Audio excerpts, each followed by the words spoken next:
નમસ્કાર. ધોરણ 9 વિષય સંસ્કૃતના અભ્યાસમાં આપ સૌ વિદ્યાર્થી મિત્રોનું સ્વાગત છે. આજે આપણે સંસ્કૃત વિષયમાં પાંચમું જે પદ્ય છે સુભાષિત વૈભવ, એને આપણે સમજવા જઈ રહ્યા છીએ. વિદ્યાર્થી મિત્રો, સંસ્કૃત સાહિત્યની અંદર કોઈ મોટું કાવ્ય હોય તો તેને મહાકાવ્ય કહેવામાં આવે છે, પરંતુ કોઈ નાનું કાવ્ય હોય એટલે કે મુક્તક હોય તો તેને સુભાષિત કહેવામાં આવે છે.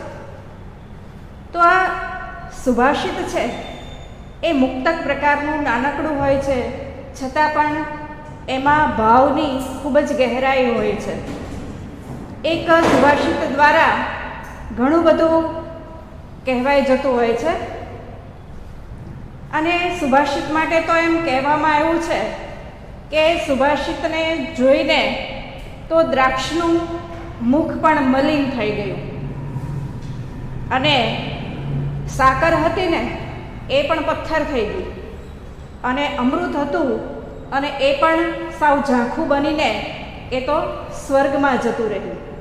તો આવો સુભાષિતનો ચમત્કાર છે, પ્રભાવ છે. સંસ્કૃત સાહિત્યમાં સુભાષિત ભાંડાગાર એમાં ઘણા બધા સુભાષિતો સંગ્રહિત છે. આપણા આ પદ્યમાં પણ 8 સુભાષિતો લેવામાં આવ્યા છે કે જેના દ્વારા આપણને બોધ પણ મળે છે. તો ચાલો આવા સુંદર સુભાષિતને આપણે માણીએ અને તેને સમજીએ. સુભાષિત વિશે એમ પણ કહેવાયું છે કે પૃથિવ્યામ ત્રીણી રત્નાની જલમ અન્નમ સુભાષિતમ. આ પૃથ્વી પર 3 રત્નો છે: જળ, અન્ન એટલે કે અનાજ, અને સુભાષિત. તો ચાલો આ રત્ન સમાન એવા સુભાષિતને આપણે સમજીએ. સંસ્કૃત ભાષામાં અભ્યાસ તરીકે આપણે એ સુભાષિતના શબ્દોના અર્થ, સંધિ, એનું ભાષાંતર વગેરેની દ્રષ્ટિએ આપણે તેને સમજવાના છે. પહેલું સુભાષિત છે કે માધુર્ય મક્ષર વ્યક્તિ પદચ્છેદસ્તુ સુસ્વર. તો આ પહેલા સુભાષિતની અંદર વાચકના એટલે કે પાઠકના 6 ગુણો દર્શાવવામાં આવ્યા છે. આપણે જોઈએ પહેલો ગુણ કયો છે? માધુર્ય મક્ષર વ્યક્તિ. આપણે અગાઉના તાસમાં આપણે જોયું કે મ આગળ સંધિ છૂટી પડે છે ત્યારે મ છે ખોડો થઈ જાય છે. તો આની સંધિ છૂટી પડશે આ રીતે.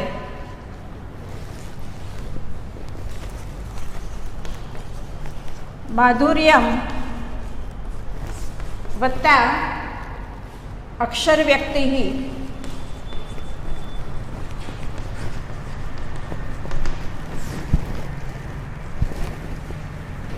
તો માધુર્યમ એટલે કે મધુરતા, અક્ષર વ્યક્તિ એટલે કે અક્ષરોની અભિવ્યક્તિ. અભિવ્યક્તિ એટલે કે રજૂઆત. તો આમાં 2 ગુણો દર્શાવવામાં આવ્યા છે કે મધુરતા, અક્ષરોની અભિવ્યક્તિ. પદચ્છેદ તુ.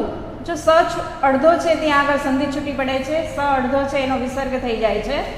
પદચ્છેદ તુ એટલે કે પદોનું જોડાણ.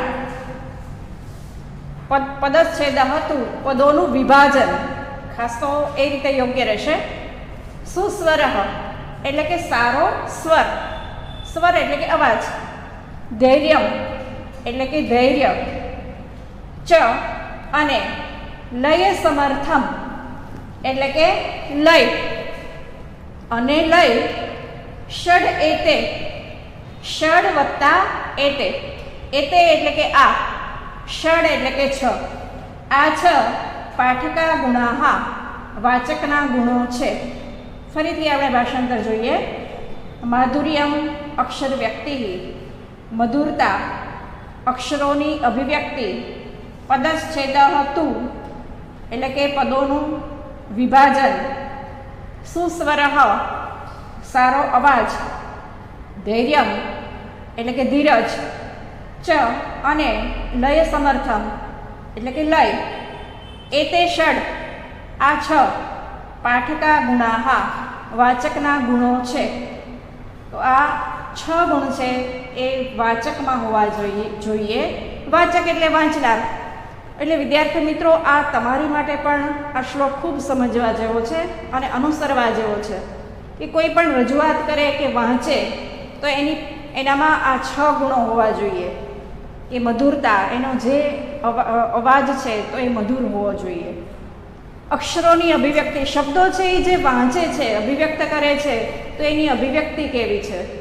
પછી પદોનું વિભાજન, એ શબ્દો છે એ છૂટા પાડીને બોલે છે કે નહીં, વાંચે છે કે નહીં, કે એકસાથે સડસડાટ વાંચી જાય છે, તો એ પદોનું યોગ્ય સમયે વિભાજન પણ થવું જોઈએ. સુસ્વર, સારો અવાજ, એનો અવાજ પણ સારો હોવો જોઈએ. અને લય એટલે કે એને લયબદ્ધ પઠન હોવું જોઈએ. તો આ 6 ગુણો જ્યારે હોય ત્યારે એ શ્રેષ્ઠ વાંચક છે એમ કહી શકાય. બીજો શ્લોક આપણે જોઈએ. આ બીજો શ્લોક છે એ તમારે કંઠસ્થ પણ કરવાનો છે. મુખપાઠ માટે તમારે શ્લોક પૂર્તિ માટે પૂછાય છે. તો એટલે એનું ગાન કરીને પણ હું તમને સંભળાવું છું. તમે એનું ગાન કરીને જો યાદ રાખશો તો જલ્દીથી યાદ રહી જશે. ચલમ વિત્તમ ચલમ ચિત્તમ ચલે જીવિત યૌવને ચલાચલમિદં સર્વં કીર્તિરેવ હિ જીવતી. વિત્તમ નો અર્થ આપણે પહેલા સમજીએ. વિત્તમ એટલે કે ધન. આ શબ્દ મહત્વનો છે. વિત્તમ એટલે કે ધન. ચલમ એ શબ્દનો અર્થ થશે ચંચળ. તો આપણને અર્થ મળે છે વિત્તમ ધન, ચલમ ચંચળ છે. ચિત્તમ ચલમ, ચિત્તમ એટલે કે મન.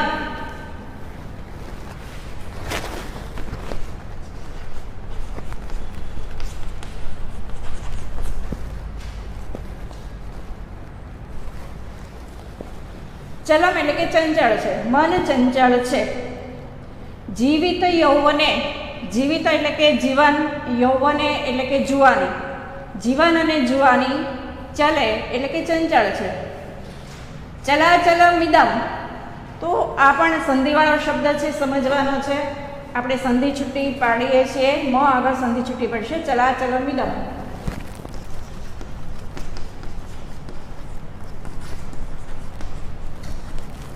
મ આગળ સંધિ છૂટી પડશે, એનો જવાબ થશે ચલાચલમ વત્તા ઇદમ. મ ખોડો કરવો જરૂરી છે. ઇદમ એટલે કે આ. સર્વમ એટલે કે બધું. આ બધું. ચલાચલમ એટલે કે આવજા કરનારું. આ બધું આવજા કરનારું છે. હિ એટલે કે ખરેખર. ખરેખર. કીર્તિરેવ, તો આ પણ સંધિવાળો શબ્દ છે અને ખૂબ અગત્યનો છે.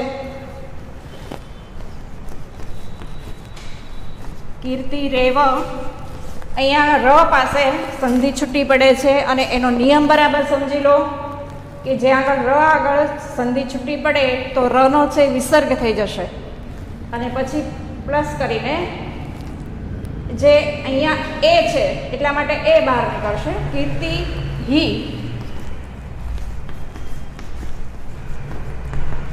વત્તા એવ, જેની પાસે કીર્તિ છે તે જ.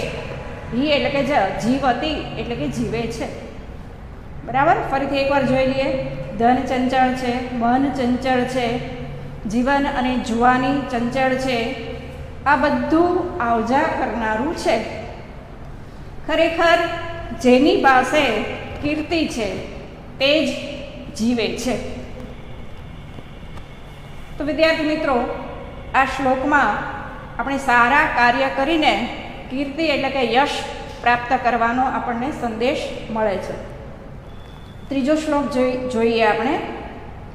મક્ષિકાહા વ્રણમિચ્છન્તિ. મક્ષિકાહાનો અર્થ સમજીએ.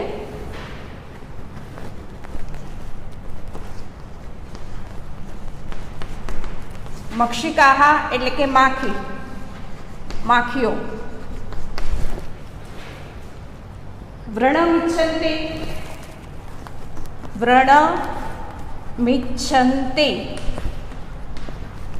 સંધિ છોડવાની છે. મ પાસે સંધિ છૂટી પડે છે એટલે થશે વ્રણમ વત્તા ઈચ્છન્તિ. જો અહીંયા ઈચ્છન્તિ છે કારણ કે મક્ષિકાહા માખીઓ બહુવચન છે એટલા માટે. મક્ષિકાહા માખીઓ. વ્રણમ એ શબ્દનો અર્થ થશે જખમ, ઘા. ઈચ્છન્તિ એટલે કે ઈચ્છે છે. માખીઓ જખમ ઈચ્છે છે. ધનમ ઈચ્છન્તિ પાર્થિવાહા. જો પહેલાની જેવી જ સંધિ આવી. ધનમ ઈચ્છન્તિ, ધનમ વત્તા ઈચ્છન્તિ. પાર્થિવાહા એ શબ્દનો અર્થ જોઈએ.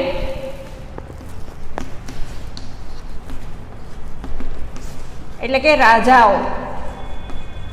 બહુવચન રૂપ છે. પાર્થિવાહા રાજાઓ. ધનમ ઈચ્છન્તિ ધન ઈચ્છે છે.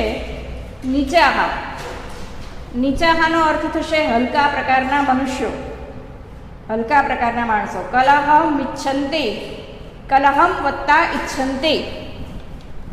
કલહમ શબ્દનો અર્થ જોઈએ એટલે કે ઝઘડો.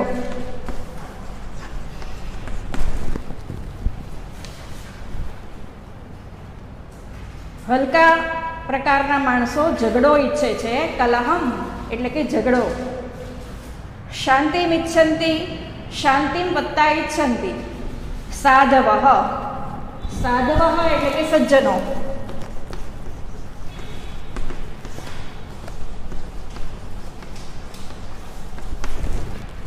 એ શબ્દ ખાસ ધ્યાન રાખવા જેવો છે કારણ કે સાધુ શબ્દ પૂછાય, સાધવઃ, તો એનો અર્થ થાય સજ્જન. પરીક્ષામાં કેટલાક વિદ્યાર્થીઓ એનો અર્થ બાવો લખતા હોય છે તો એ ખોટું પડે, માટે ખાસ યાદ રાખવાનું. સજ્જનો શાંતિ ઈચ્છે છે. ફરીથી એકવાર આપણે ભાષાંતર જોઈ લઈએ. માખીઓ જખમ ઈચ્છે છે. રાજાઓ ધન ઈચ્છે છે. હલકા પ્રકારના માણસો ઝઘડો ઈચ્છે છે અને સજ્જનો શાંતિ ઈચ્છે છે. હવે ચોથો શ્લોક આપણે સમજીએ. ગાવો ગંધેન પશ્યન્તિ. ગાવો એનો અર્થ થશે એટલે કે ગાયો. ગંધેન એટલે કે ગંધથી. પશ્યન્તિ એટલે કે જુએ છે.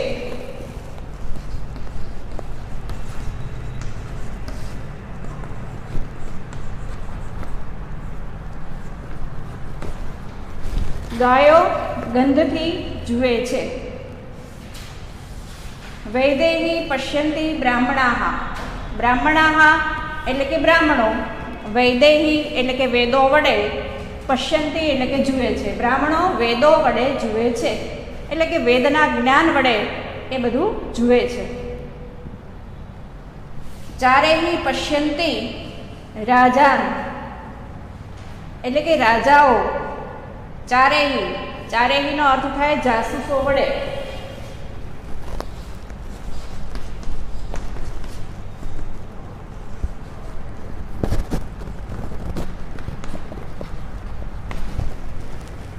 એ રાજાઓ જાસૂસો વડે જુએ છે. રાજાનશ્ચ ચક્ષુભિઃ ઇતરે જનાઃ. ચક્ષુભિઃ એટલે કે બે આંખો વડે. ઇતરે જનાઃ એટલે કે સામાન્ય માણસો. અને સામાન્ય માણસો ચક્ષુભિઃ એટલે કે બે આંખો વડે પશ્યંતિ જુએ છે. ફરીથી આપણે સમજીએ શ્લોકને કે ગાવો ગાય ગંધેન પશ્યંતી, ગંધ વડે જુએ છે. બ્રાહ્મણા બ્રાહ્મણો વેદૈ પશ્યંતી, વેદો વડે જુએ છે. રાજાનો રાજાઓ ચારેહી જાસૂસો વડે પશ્યંતી જુએ છે. ચ અને ઇતરે જનાહ સામાન્ય માણસો ચક્ષુભિ એટલે કે બે આંખ વડે પશ્યંતી જુએ છે. હવે આપણે 5મો શ્લોક છે એ સમજવાનો છે. સમજતા પહેલાં એ પણ શ્લોક પૂર્તિ માટે અગત્યનો છે, તમારે યાદ રાખવાનો છે. એનું હું ગાન કરું છું, તમારે પણ એ રીતે એનું ગાન કરવાનું છે અને એ રીતે એ શ્લોકને યાદ રાખવાનો છે. 2-3 વાર લખી પણ લેવાનો અને પછી એનું ગાન કર્યા કરવાનું, એટલે આપણને યાદ રહી જાય. દરિદ્રાય ધનમ દેયમ જ્ઞાનમ દેયમ જડાય ચ પિપાસિતાય પાનીયમ ક્ષુધિતાય ચ ભોજનમ. ખૂબ સરસ શ્લોક છે. દરિદ્રાય એટલે કે ગરીબને, ધનમ દેયમ ધન, દેયમ એટલે કે આપવું. આપણે આ નવા શબ્દો છે એ આપણે લખીએ.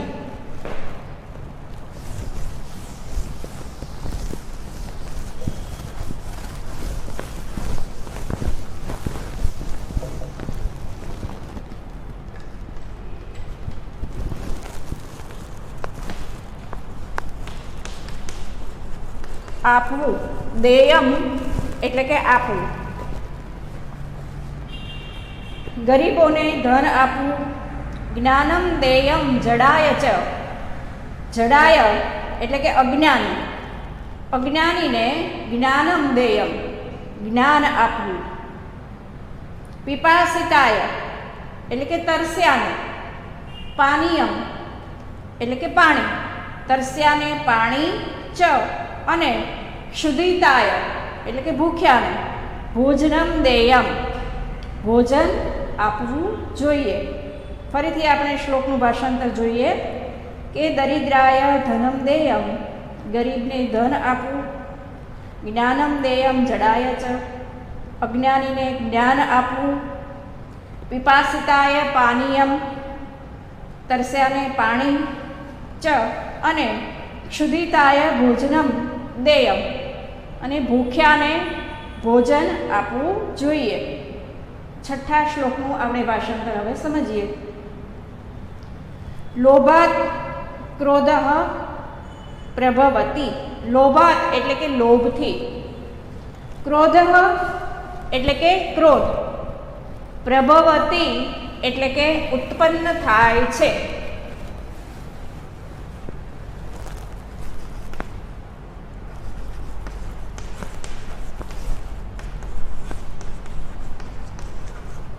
ઉત્પન્ન થાય છે.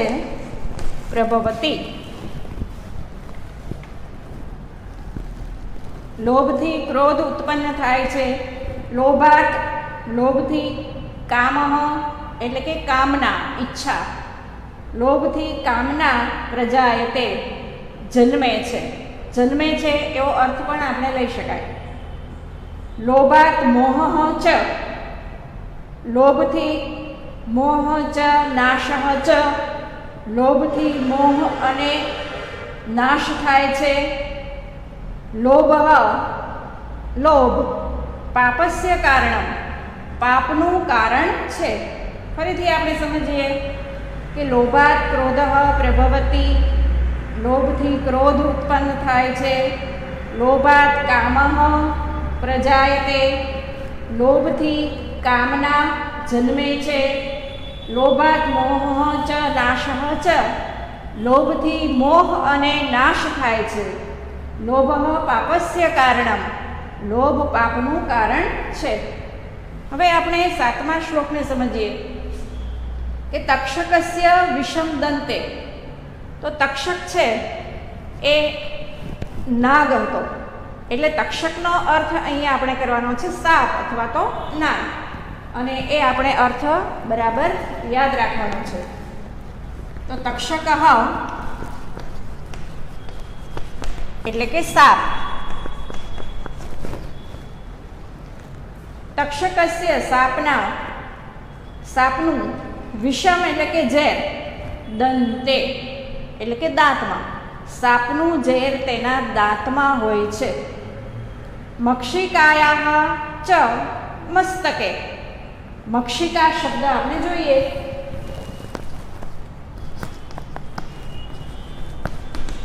મક્ષિકા એટલે કે માખી, માખીઓનું ઝેર મસ્તકે એટલે કે તેના માથા પર હોય છે. મસ્તક એટલે કે માથું. વૃશ્ચિકસ્ય તો વૃશ્ચિકનો અર્થ વૃશ્ચિક એટલે કે વીછી. વીછીનું ઝેર પૂછે તેની પૂંછડીમાં હોય છે. દુર્જનસ્ય તત દુર્જનનું તો સર્વાંગે વિષમ બધા અંગોમાં ઝેર હોય છે. દુર્જનના તો બધા અંગોમાં ઝેર હોય છે. તો આ શ્લોક છે તમને અર્થ વિસ્તાર તરીકે પણ પૂછી શકાય એવો છે. તો તમારે એ શ્લોકનું ભાવાર્થ તમારે સમજાવવાનો હોય છે કે એના દ્વારા શું કહેવા માંગે છે. તો શું કહ્યું છે કે આમાં જો સાપનું કે આ બધાના એક અંગોમાં ઝેર હોય છે, કે સાપ છે તો એના દાંતમાં ઝેર હોય છે, એ ઝેરીલો છે, પણ એ જો ડંસ આપે ને તો જ માણસને તેનું ઝેર ચડે છે. માખી છે તો એના માથા ઉપર ઝેર હોય છે, એટલે એના એક અંગમાં ઝેર છે. પછી વીછીનું દૃષ્ટાંત આપ્યું છે તો એની પૂંછડીમાં ઝેર હોય છે, એના પણ એક અંગમાં છે. જ્યારે દુર્જન માણસ છે એના તો બધા જ અંગોમાં ઝેર હોય છે. માટે આ સાપ, માખી અને વીછી ત્રણેય ઝેરી જે જીવજંતુ છે એના કરતાં પણ ખૂબ જ ઝેરીલો માણસ છે એમ આમાં દર્શાવવામાં આવ્યું છે. એટલા માટે આપણે દુર્જન માણસથી હંમેશા સાવધાન રહેવું જોઈએ, દૂર રહેવું જોઈએ, અને આપણે પોતે પણ દુષ્ટ કે દુર્જન ન બનવું જોઈએ. છેલ્લો અને 8મો શ્લોક છે. ઉત્સવે વ્યસને ચૈવ દુર્ભિક્ષે શત્રુ વિપ્લવે રાજદ્વારે સ્મશાને ચ યત્તિષ્ઠતિ સ બાંધવ. કે આમાં એ દર્શાવવામાં આવ્યું છે કે ભાઈ અથવા તો સગા કોને કહેવાય, તો એના લક્ષણો બતાવવામાં આવ્યા છે.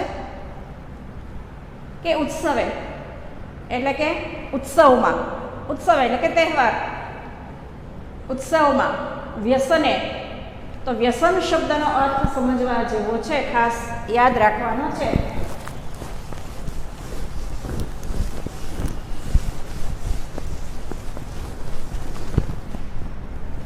વ્યસન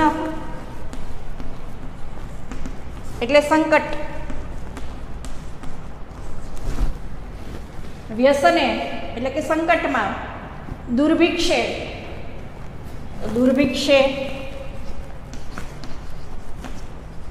દુર્ભિક્ષનો અર્થ છે દુષ્કાળ.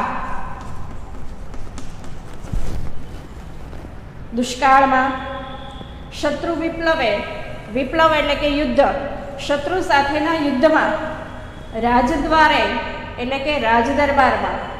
ચ અને સ્મશાને, સ્મશાનમાં.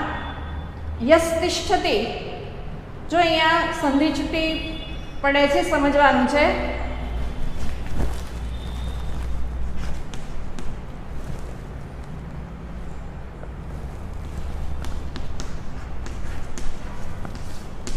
યસ તિષ્ઠતિ, અહીંયા સ અડધો છે ત્યાં આગળ સંધિ છૂટી પડે છે અને એનો વિસર્ગ થઈ જશે, એટલે થશે યહ વત્તા તિષ્ઠતિ.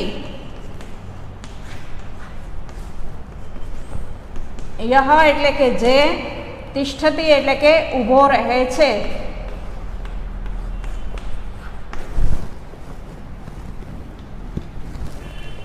અને સ્મશાનમાં યહ જે તિષ્ઠતિ ઊભો રહે છે.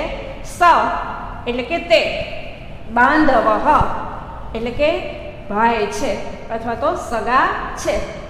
તો આ સગો કોણ કહેવાય, ભાઈ કોણ કહેવાય, એની આમાં પરિભાષા સમજાવવામાં આવી છે. તો ફરીથી આપણે એને સમજીએ. શ્લોકનું ભાષાંતર.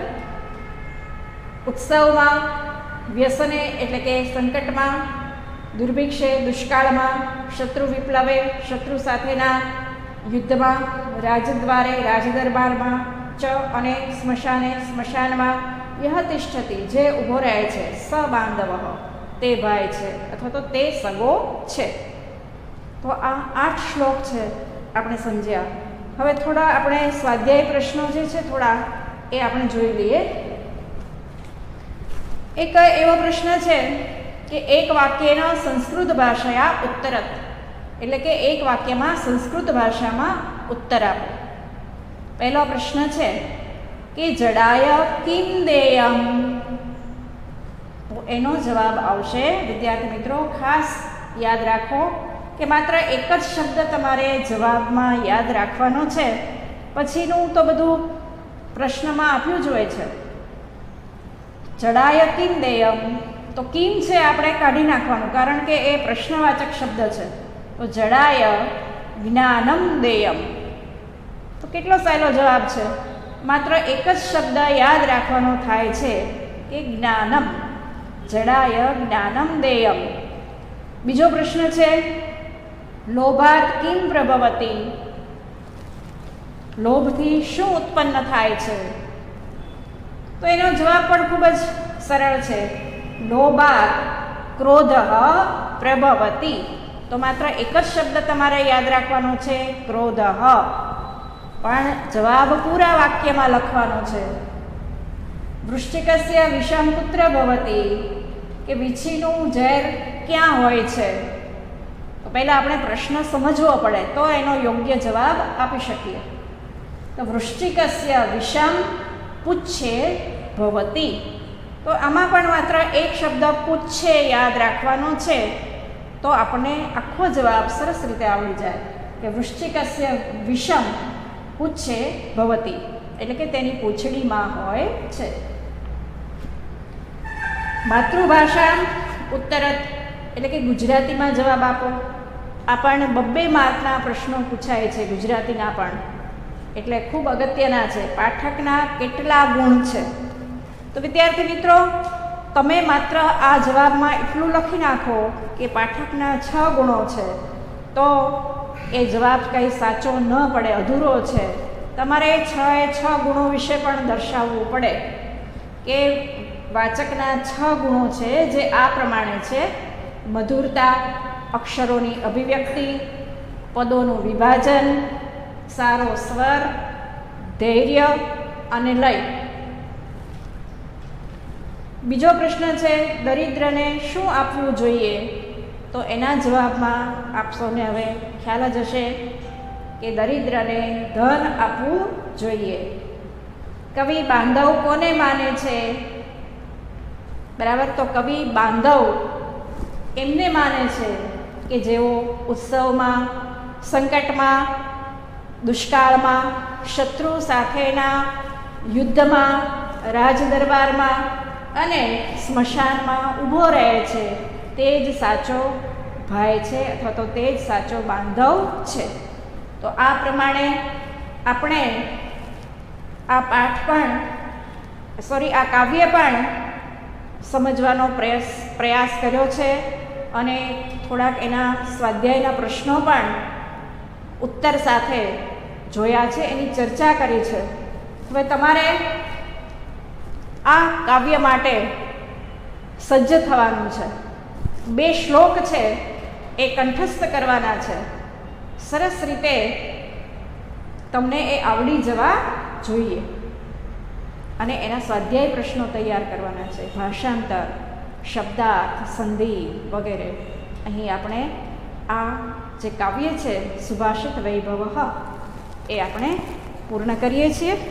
આપ સૌને અભ્યાસ માટેની ખૂબ જ શુભકામનાઓ. નમસ્કાર.